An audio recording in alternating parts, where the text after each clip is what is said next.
Est-ce qu'il y a une créativité spécifique pour les moins de 15-16 ans? C'est une question complexe.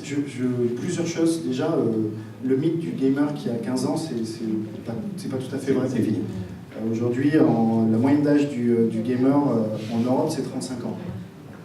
C'est l'âge moyen des gens qui jouent.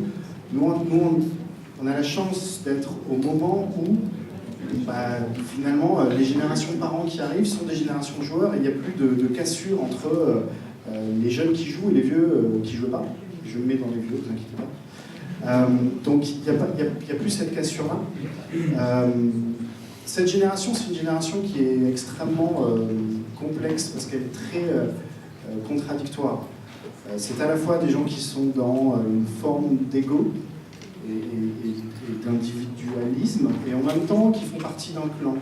C'est des gens qui fonctionnent de manière individuelle, mais au sein d'une communauté. Donc il y a toujours, et dans tout ce qu'ils font, une forme de contradiction dans leur comportement. Il y a aussi un autre, c'est des gens qui sont des purs experts du marketing et de la communication, donc ils décodent les éléments et les codes justement du marketing de manière immédiate et totale.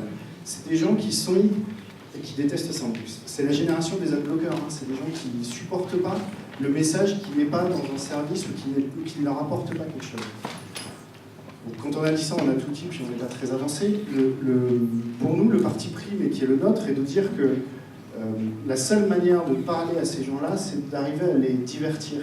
C'est d'arriver à rentrer avec eux dans un mode de fonctionnement qui n'est plus de celui de « j'essaye de te vendre un bénéfice produit », mais beaucoup plus de « ayons une expérience ensemble ». On parle beaucoup de marketing expérientiel, d'émotion.